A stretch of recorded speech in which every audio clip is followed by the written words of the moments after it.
Hey, we're going to try something really ambitious here. We're going to try to teach you the very, very, very basics of HTML, CSS, JavaScript, and build something really, really small to show you a whole lot of concepts in a short amount of time. Because there's too many videos out there that want to show you one tiny piece or have you go through 100 hours to learn like basic JavaScript. It never really quite comes together to be like, okay, well, how do you build something practical with this kind of thing? I'm Brian. I'm an engineering manager, JavaScript developer, general lover of writing code. I also run Parsity.io, a coding school where we teach people how to become full stack software engineers in an opinionated way. Anyway, back to what we're going to learn today. We're going to go kind of fast, and that's the point. This is not meant to be an in-depth overview of like how you write JavaScript, HTML, CSS, and all the other things that come along with this. You can't become a software engineer in 30 minutes.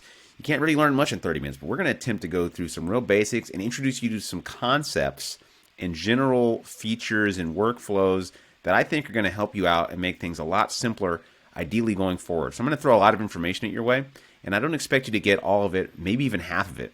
So I expect you to at least be illuminated and say, okay, cool, I didn't think of this way of learning things. I didn't think of this way to build something. I'm going to show you some resources to help you get started. I'm going to show you some ways I would start learning right now to do these things. And we're going to build a really small project that we're just going to be able to interact with on the screen, which I think is pretty cool. We're not going to use a code editor. We're going to use CodePen.io, which I'm using right now. I went to CodePen.io.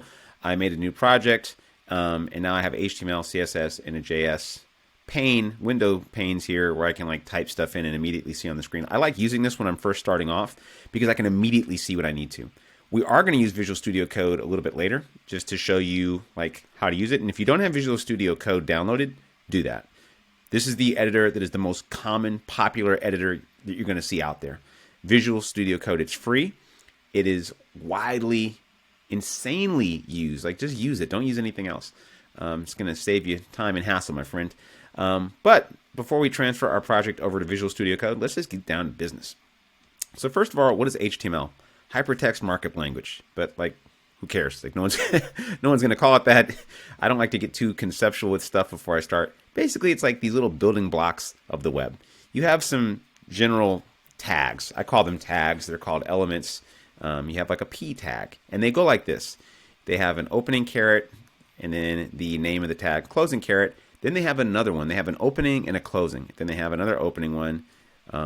This is the closing P. You see the pattern here? I like to look for patterns when I'm doing code. So this is a P tag. Let's do like let's type something in there. I'm a little paragraph. Tiny little paragraph. And look at that. Got my tiny little paragraph right here. Very cool, right? What if we wanted something that wasn't quite an H1, but not quite a little paragraph? You have H2s. And say, I'm a little bigger. I'm not going to write everything right, by the way, so don't hold me to that. And we close it off again. You see the same pattern. We have the caret, the element, and then we have finally a closing caret, a slash, and then the name of that element again. There's a few notable exceptions. There's a lot of these elements, by the way. We're not going to go over all of them because that would be a whole class in itself. What I suggest is you look this stuff up. Here's the way I like to think of things. What do I want to build? How can I achieve that? I have an idea of what I want to build. If you had no clue what you want to build something like a small portfolio site. Think of something like for your city, maybe like a welcome to the city of Dayton, Ohio. Beautiful Dayton. And today and then you get pictures and stuff like that. And you can kind of go, okay, well, how do you do that? So the way I do that at Google search, by the way, this is one of the most important skills as a developer you will get. And I'm not joking at all either. This is a really important skill, knowing how to Google stuff. So if I wanted to learn how to do like here's how a noob would do it. How to make an image using HTML. Don't do that. Let's be fast and efficient. HTML plus image. And there's a few sites you're going to want to go to. W3 Schools, Mozilla Developer, W3 Schools. These are great sites. Stack Overflow being another one. You go on here and you say, okay, cool. HTML picture element. So there's a picture element and you can use that.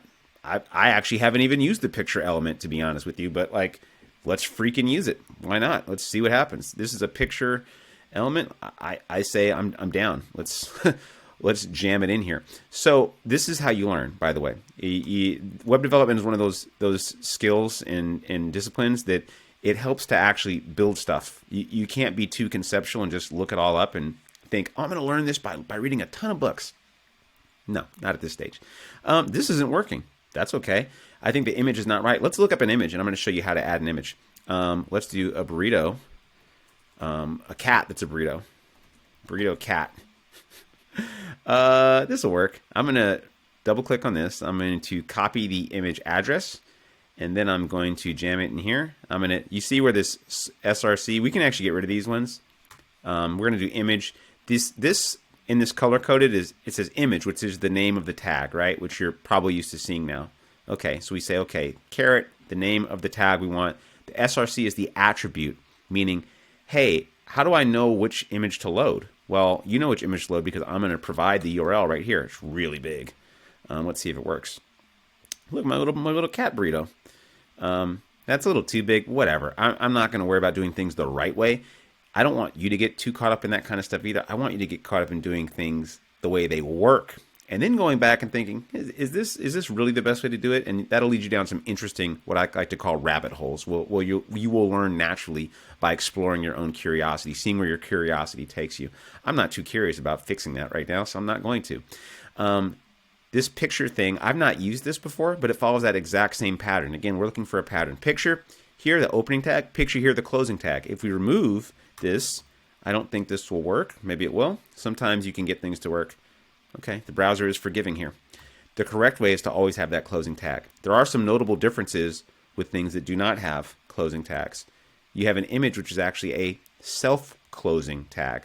So an image will be like this. An image will have an attribute, the source attribute, which tells you, hey, where is the URL for this image coming from? And then you have a self-closing tag. This is one of the few self-closing tags. Sometimes you want to organize blocks of things, right? Like maybe that's you have hello world, I'm a little paragraph, I'm a little bigger, we have our cat. Maybe we want to have an about section about us, right? One way to organize your markup is through things like a section or a div. You'll see this commonly used. Div, and then of course, what do you think we're going to have here? Closing div. And within this div, we can have other things. We can have a paragraph. The paragraph say, here's a little about me. Some things you might want to know about me, right? And then let's think, what might a person want to know? Maybe they want to know a list of things about us. So I'll have UL for an unordered list, closing UL to make sure that is closed off. And then in between there, we'll have list items. Now, I know this from lots of practice over the years and just doing stuff. You may not, and that's okay. Have an idea of what you want in your head, and then go out to another place to find out, well, how do I achieve that? And then when you know how to achieve that, you say, okay, cool, now I know what to put in here. So the first item I might want to have is list item, I like to code. And I'm going to copy this. Don't worry if you're not flying around the keyboard like me. I'm a pro, so don't worry about that. I like to code, I like to run, and I like to party. And I don't like this being all like that. This should be formatted. Here's another rule of thumb. Try to format your code. It's a lot easier to logically follow along with what you're doing. So here, you see here, here's a little about me. I like to code, I like to run, I like to party. Cool, right? Very cool. What else can we make? Let's keep this party going here. So our page is coming together. We could keep adding more and more sections. So we have one div here. We could have another div here with some other image or something like that. I don't know. You know, this is where you use your imagination. I'm not going to dig like way too far into HTML stuff. This is great, except it looks pretty janky, right? Like you wouldn't want to go to a site like this and you'd be like, oh, that's an ugly site. What if we wanted the color of our hello world to be, you know, different? I don't know. By the way, the way indenting works, it's through this parent-child relationship or tree. It's called a tree, even though it doesn't look anything like a freaking tree. I like to think of parent-children. So you see the body's an opening tag, right? It's opening, and you know it's opening because there's not this thing there, right? It's opening. So after the opening, you'll indent, and you'll say, okay, well, here's one element. Here's another element. Here's yet another element. Then you have another element, but this one has some children inside of it. So this should be ideally spaced over here. Go all the way down past all this junk, and we'll maybe space that one in there. Now we have a div. The div is yet another element. Now we have a child under that one. We indent it. We have UL, which is an element. We have children under the LI. Now we indent them as well. Then we close it. And we see how the indentation kind of allows us to follow along logically with like, how are things related?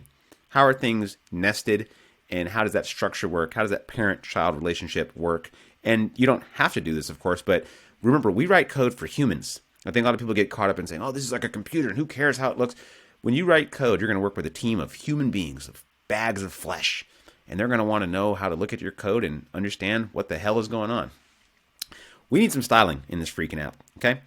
There are two ways to add styles, or two ways I'm going to show you how to add styles. There's plenty of ways to do it.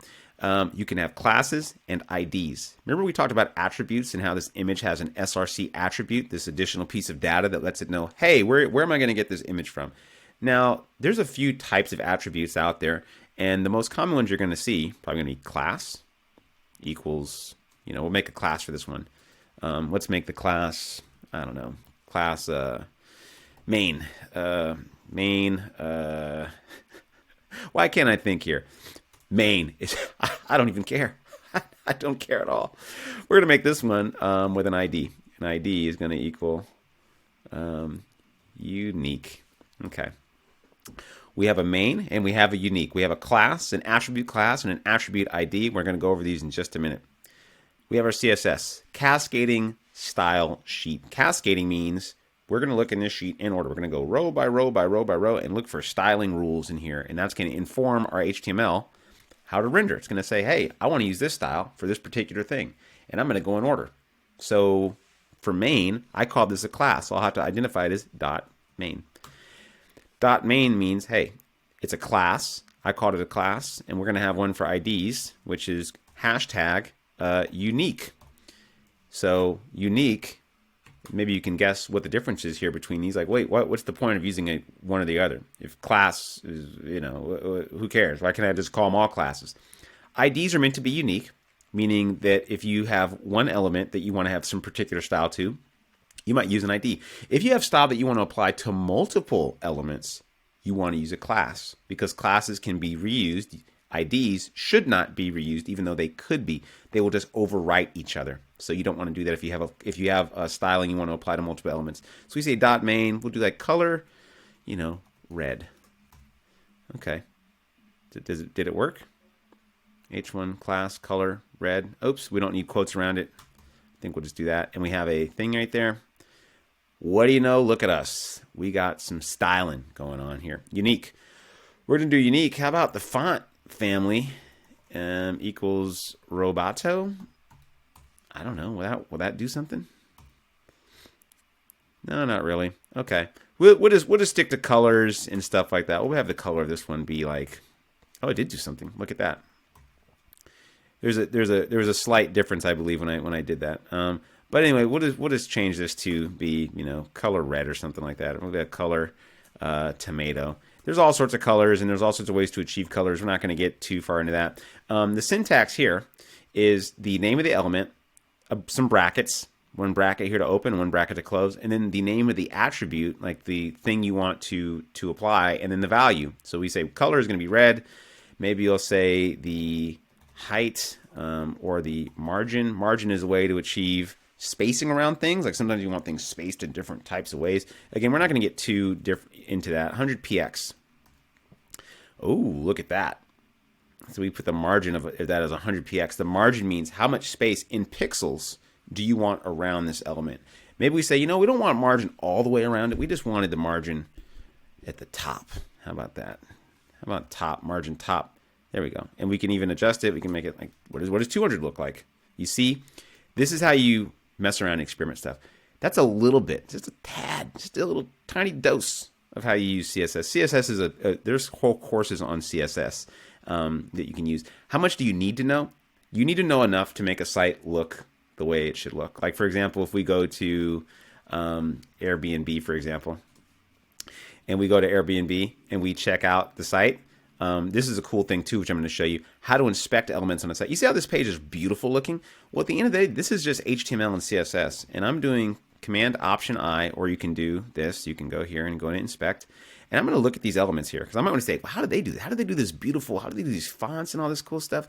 Look at that. They have an image, and the source is this thing here, and they're using that. So they're using images and divs, and they have an input.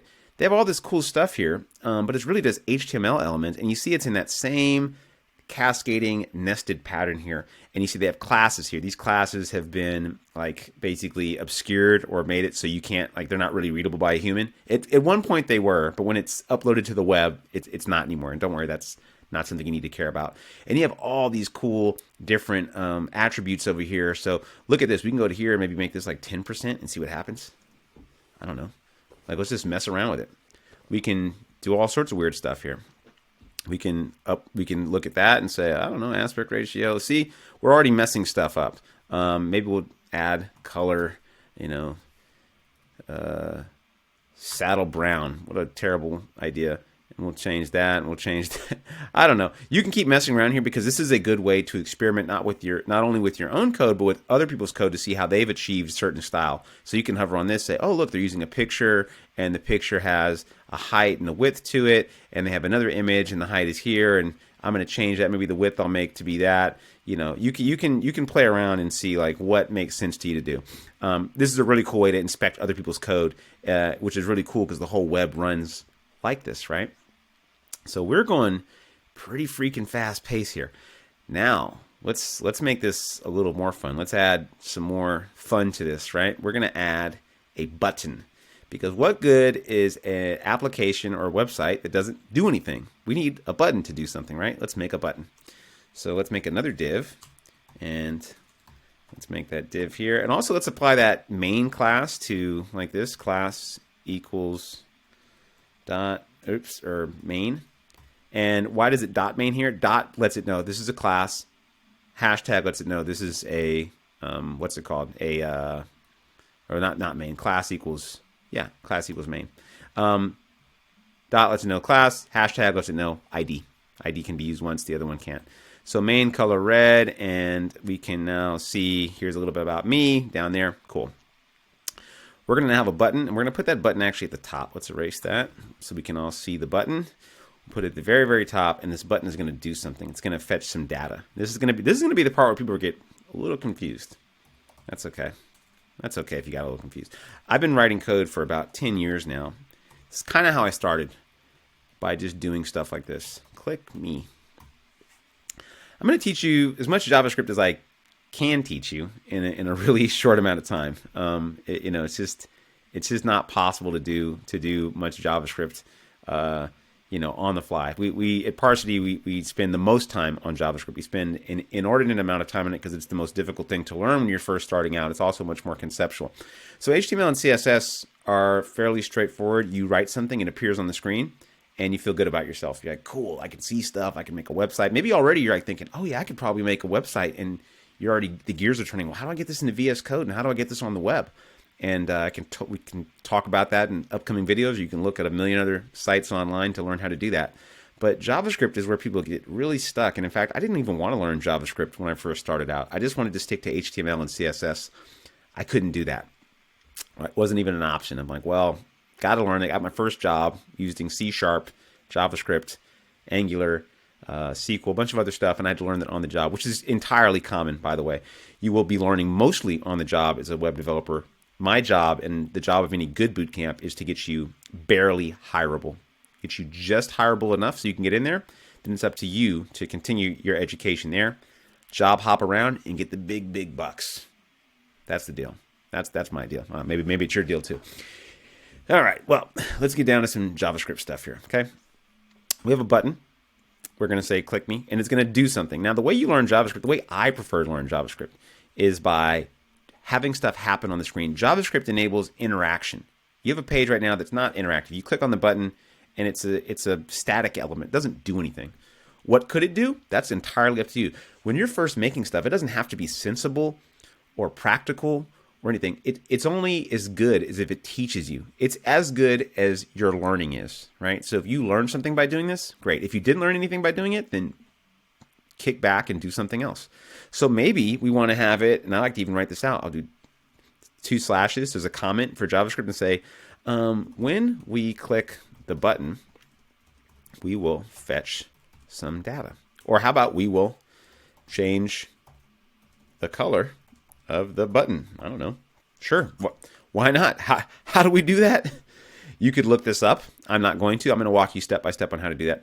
To identify an element with JavaScript, we first need to store it in a variable. So we're going to give this an ID. The ID is going to be btn. The name's completely up to you. Now with JavaScript, there's a few ways you can declare a variable, a way to reference some value. Kind of like in math almost. You say x, 2x equals z. You can declare a variable like this, var x, let x, or const x. For most of the code we write, we're going to use const. And the differences between these two is not entirely important to learn just yet. So we're just going to be focusing on practicality. How can we achieve what we want? So first thing we need to do is store this button into a JavaScript variable. So our JavaScript code can go out to the HTML, access that button and say, cool, I got you now, button. Now you're mine and we're going to do some stuff, right? So I'll say const btn. I'm using the same name. You don't have to. You can call it const cat.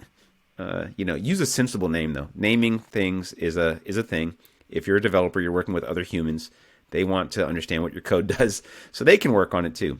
Say document dot get element by ID and btn. What is this? What is this document? A document is literally the HTML document, and then document has these methods on it. And how did I know this? How did I just know this? You'd have to look this up. This is the kind of thing, again, I'd probably go back to JS plus make something happen on button. Click.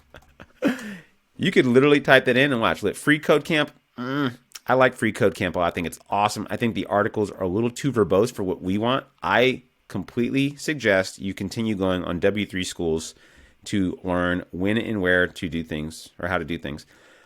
That is my very strong opinion. And if you wanted a more in-depth overview of JavaScript in general and how to use it in a practical way, go to Codecademy and take their JavaScript course. It goes through the basics of JavaScript. You can go to Learn HTML, learn JavaScript, wherever it is on here. Learn that. So you can learn CSS. You can learn intermediate CSS. And I would do that. I would go through the entire CSS, HTML, and JavaScript tracks. And then you're going to at least have the foundation so you can come back and really build things on your own. This is the test, though. Can you go out and build something on your own? Can you fill in the blanks with where you don't know stuff? At Parsity, of course, we have like mentors and people that instruct you and help you out on this stuff. This is, like I said, a drive-by exercise in learning how to code.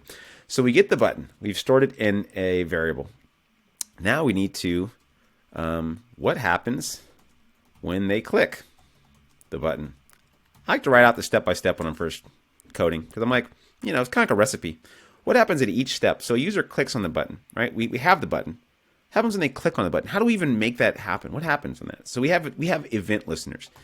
This is a pattern I want you to also take note of. What we're doing here is what I consider a pattern. We grab an element, we store it in a variable, then we add an event listener. Add event listener. What are some events we could listen to? What are some events that you can think of? There's click, there's hover, there's mouse over. And you can't just put anything. You can't put like cats or casts or whatever in here. You can't put elephant. That's not a thing, man. What are you even thinking? Why would you even suggest that? Click. How did I know this again? Because I know this from doing it. You'd have to look this up on W3 Schools or wherever. There's a few events though you can obviously know about. Click is the most common one. So you say, okay, button, we stored you. You're now listening for an event. That event is going to be a click event. What do? You're going to call a function. You're going to make a function, and the function is going to be called, we're going to make it just called do stuff. Function do stuff. So a function is some code that can get executed on demand. So it's sitting there. It's like, okay, I'm ready to do something. And you call me, and boom, I'm going to do it. Okay, cool. Function do stuff. Function do stuff is going to say console.log. Hey, bucko. Okay, cool. Come on. Hey, bucko. And we're going to say, okay, you event listener, you listen for that thing, and you're going to do stuff. Right when that happens, okay? So we've said, when you hear that click event, we want you to do this function. This function has been sitting here. It doesn't actually do anything. Console log, by the way, log stuff to the console. So we're going to look here. We're going to open up our console here. I'm going to strip this up. I'm going to scroll down here. I'm going to click me. Click. Hey, bucko. Beautiful. we've made our first JavaScript function. That's not so cool though, is it? Right? Not so hot. Wouldn't it be cooler if it did something like took some text and did something with some text maybe? I don't know. So how about we do this? And we're going to use the exact same pattern that we're going to use. And this is going to take us kind of far. You can go pretty far by using this very simple pattern. I'm going to show you. You make an element, you give it an ID. I'm going to make an input, give it an ID of, input or something like that. You can give it a placeholder equals, hey, I don't know. Now what we're going to do is when a person types in there and they click the button, I'm going to get rid of this picture maybe. Okay, no, I won't. I'll just close it down. Let's put this, I'm holding down Option and I'm clicking up and down, by the way, in order to what's it called, to slide this thing around. Okay, cool. So now I have button click me, and what I want to do now, I want to do something different. I want to grab the value from here. When I click it, I want it to show up on the screen. This is like your basic to-do list 101 stuff here, right? Cool. Let's do this. Let's do what do you think we're going to do? We're going to grab the element, const, input equals document dot get element by ID. And we're gonna, what do we call it? Input. Cool. And by the way, these again don't have to match. I'm just simply matching them. We've declared another variable, and cool. What we're gonna do now. So how about when they click now, we get the value. Get value from the input. How do we do that? Again, you'd look that up. I know how to do it, so I'm gonna do it right here myself. We're gonna say input dot value. And what do we want to do with it now? Maybe we want to add it to the screen. Add it to the screen. How do we do that? Let's look up, or let's add a placeholder for it, a place where we want to store it. So maybe right under it, we have a div. And this div will be the place where we ultimately want to put our stuff. We'll put an ID here. And now you can probably see a pattern emerging. Have an ID. You store it in a variable. You add an event listener. You do stuff, right? Div ID equals to-dos. Now we are cooking, right? Now we're going to do the same thing. Const div, or we'll call this text area, maybe, I don't know, equals document dot get element by ID. You can use element by class names and other stuff too, but we're using it by ID in this case. And what do we call this? To-dos? Cool. So now we can add it to the screen. We've written down line by line what we want to do. Our function says we're going to get the value from the input. Why? Because we need that value. So we click. When we click, we do stuff. The do stuff is a function, has some things that we're going to do inside of that function. We're going to console log something, which is useless now. We don't need to console log anything. That was just for fun. We're going to get the input value, and then we're going to add it to the screen. So now we need to do text area dot, append child. Remember we talked about the child-parent relationship? Append child input dot value. We could also store it in a variable. You can say const val equals whatever. I'm staying away from things like X or Y. Or that's crazy. No one's gonna like you if you write code like that. Let's type some stuff.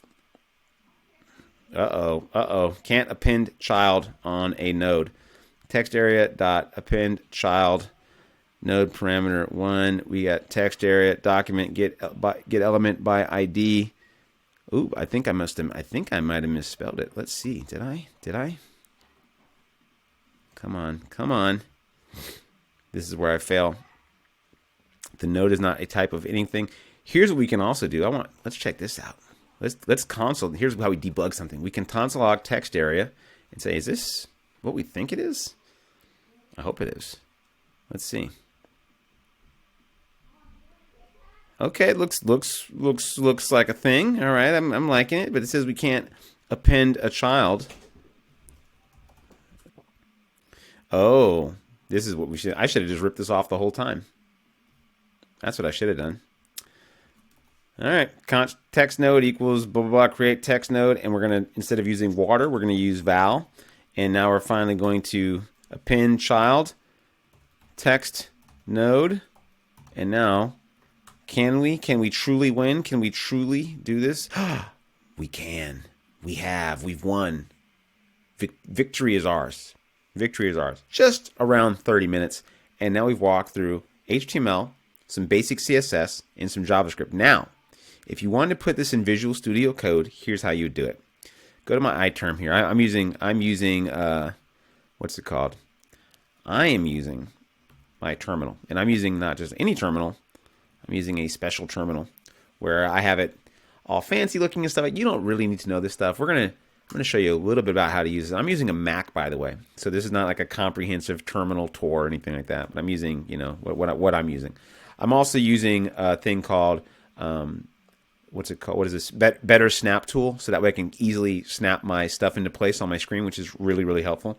I'm in some random directory folder in my terminal right here. I'm going to type ls to list out the things that are in here. This lists out all the folders in this directory here. I want to make a new directory for this project. I'm going to call this make dir, and we're going to call this JS practice, right? Cool. Now, ls, and we're going to see that, is it here? Is it here? Is it here? JS, oh, it's right there. Cool. How do we now get into that particular folder? We're going to do cd JS. I'm clicking tab, by the way. Tab will autocomplete based on the keys that you've typed in, which is really helpful. So JS practice. I'm gonna also do Command K to clear this out, or you could do clear and it will clear things out. Now I'm in JS practice. Now I'm going to write. We want to make some files. We want to make 3 files, in fact. So we're going to touch. We're going to make an index.html. We're going to make an index.css, and we're going to make an index.js. And what do you know? Now we have all of these files. Index is a special word because it means this is the entry point for all these. Now, index.css is not necessary. Index.html actually can be necessary, and it's usually the file that the browser will know. This is the entry point to this app. If we named it like app.html, that could potentially work. Index.html is the preferred convention. Let's transfer this, what we've written, into VS Code. This is going to be the fun part where we leave off. Now, what I like to do is go to my Finder. I'm going to go back to, okay, I'm going to get rid of that. Get out of here. Get out of here. Okay, come on. Let's go back to our desktop. Go into my apps where I put this, and we'll see JS Practice. Now I'm going to drag JS Practice into Visual Studio Code. I'm going to get rid of this. I'm going to get rid of this. Now I'm going to start putting stuff in here. So I see I have an index.html file, which is blank. I'm going to say, okay, copy, paste. Ooh, look at that, and it formatted. Mine auto formats because I'm using some tools which I suggest you use as well. One extension I use is Prettier, Prettier. It will format your code if installed correctly. This is not going to be a Prettier tutorial. ESLint is another one. These can help format and make your code look really nice. So it's really easy to look at this and kind of understand the parent-child relationship here. Cool. Okay, now this is not going to work off the bat. I'm going to show you why. Next, we're going to go to index.js, and we're going to grab all this, right? And we're going to jam that in there too. Come on. Auto-formatted. Excellent. Now let's get the CSS, and none of this is going to work, by the way. I'm going to show you exactly what you need to do to make this work, though. Bingo, bango. Things are looking pretty good, right? Now we're doing some real serious coding here, right? Now let's actually open this bad boy up. And how do you do that? You can, I think you can actually, there's like a live preview in here you can use as well. Let's just open it up in our browser. I prefer that way. I think that's the way we should generally do things. Let's go here. Let's go to JS practice and index.html. We're going to open with Google Chrome. Woo! What do you know? What do we got here? We got our freaking app, right? And if you make changes, like you can type learn JavaScript, learn JS like a pro, right? Now, to see the change, we would need to refresh the screen, right? And I want you, in general, to keep this console open all the time. Really important. We're going to click me, type something in there, click, click, click. Oh, it's not working. Oh, our styles aren't working either. Oh no, what happened? My code is ruined. Don't have an existential crisis, man. I'm going to help you out, okay? Just chill out. Chill out just a little bit, okay? Do me a favor. All right, so we're going to need to tell our HTML that say, hey, you know what? there are two other files here that we need to play with. We need to have our CSS file, and we need to have our JS file.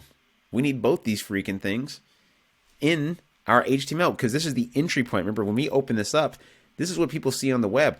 We need to somehow connect these things. We need to say, hey, the JavaScript is actually going to interact with the HTML, and so is the CSS. The HTML is really the binder. It really kits everything together, right? It's where all the stuff looks the way it does, and it's also where CSS will inform it how to render also and give it the styling, and then we have the JavaScript, which will add the interactivity, right? So here we go. How do we do that? We need to have a script. Oops, maybe not all caps. src. The source for that script, where do you think that source is going to be? The source is going to be /index.js. Script. Okay, let's reload. Hey, it didn't like that. It didn't like that at all. How about that? Do you like that? Yeah, there we go. There we go. Now our script tag is saying, hey, I can't read that thing that you're trying to access. I can't. If you click on this error, it's going to say, hey, I can't. I don't know what button is. Why do you think that is? That's because the script tag is being loaded before the button is on the screen. So it's trying to access something it doesn't have access to. So a better place to put this script might be here. Let's put that there. Let's refresh now. Ooh, what do you know? Now we have that. Oh, things are working. Now the styling still isn't ready yet either. So we've added a script, and the script says, hey, I want you to look at this JavaScript, and I want you to look at it after you've rendered all the HTML. Why? Because we expect the HTML elements to be on the page before you can actually access it, right? Now the CSS, we actually going to want up here. So we can have a style. Oops. So we can add the what's it called? We need a link, and the link will be a style sheet. And in the style, it's this attribute says like here's the relationship. It's a style sheet we're loading, and here's the actual address of the style sheet ./index.css. The / simply tells it where in our local file system to find it. It's in the same. It's our brother, right? It's a sibling. It's all in the same flat hierarchy here. We have index.css, index.html, index.js. Now we refresh. Now we got something worth looking at. Now you can hover over here. You can change the colors. You can add, maybe you want to make this turquoise or something like that, or dark, or whatever you want. Now we've gone from CodePen, learning a little bit of HTML, CSS, JavaScript, getting it into our VS Code, Visual Studio Code, and now seeing it in the browser in Google Chrome, using it with our Chrome DevTools. Hope that was helpful. And yeah, you saw me bumble around, do this in real time, essentially. And that, my friends, is how you learn web development. And that is the quickest and dirtiest way I can get you started with all these little building blocks so you can start building more and more cooler things and less janky things as you go on. Hope that's helpful. Check out Parsity.io if you want to learn for real, not bumbling around like this, and checking out a million other resources out there. If you want to learn from some pros, hit me up. See ya.